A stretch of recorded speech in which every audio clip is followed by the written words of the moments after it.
Hi and welcome to my channel. Let's continue with agriculture income taxation rules. First, why do these rules exist? Under Income Tax Act, agriculture income is exempt, but business income is taxable. In case of agricultural business, the same produce is split into two. Grown on agricultural land becomes agricultural income.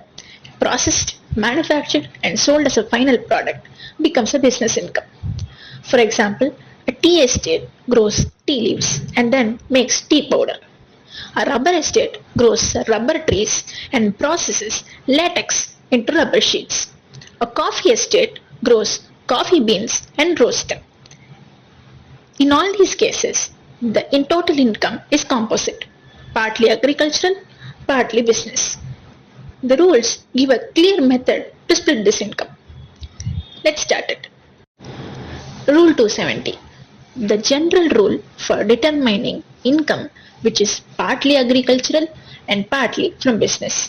The main idea is that when a person grows agricultural produce and uses that produce as a raw material in his business and includes the sale receipts of that produce in business accounts, then the market value of the agricultural produce is allowed as deduction while computing taxable profits. No further deduction is allowed for expenditure. In simple language, if you grow your own raw material and use it in a business, you cannot take the entire sale value as business profit.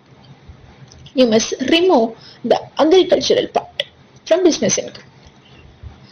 What is the market value here? There are two cases. If the produce is ordinarily sold in the market in its raw state, then market value will be average price at which it was sold during the previous year.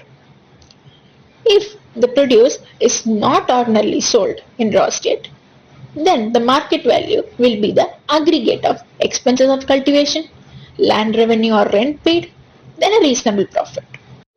Now, for some specific crops, the law gives us a fixed percentage split instead of calculating market value.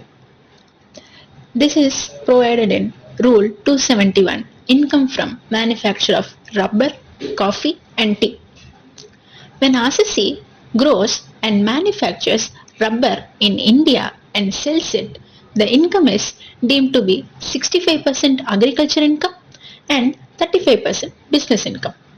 In simple terms, if your rubber business makes a profit of 100 lakhs, then 65 lakhs is treated as agriculture income and 35 lakhs is treated as business income.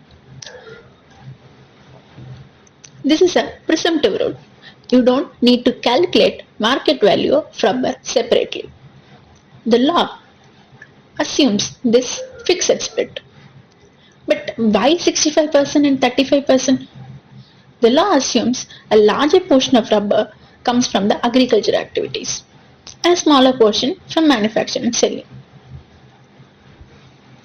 Next, when a associate grows and cures coffee beans in India and sells it, then the income is 75% agriculture income and 25% business income. Then, if associate grows, cures, roasts and grounds the coffee beans, then the split is 45% in business income and 60% in agriculture income.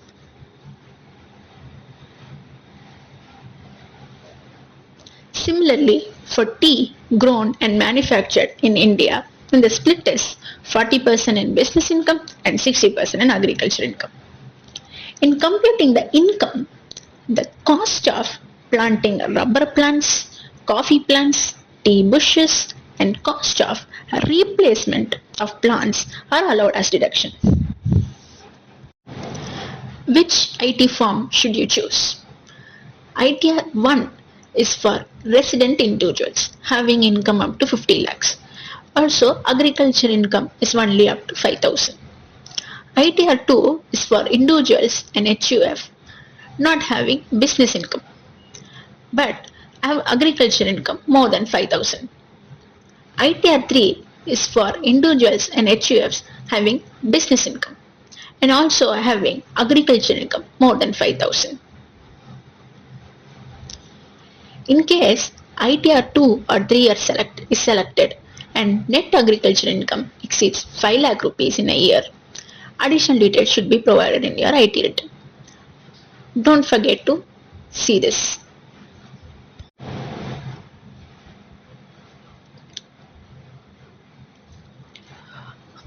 Hope this video is useful for you. Don't forget to like, share, comment and subscribe to this channel. Thank you.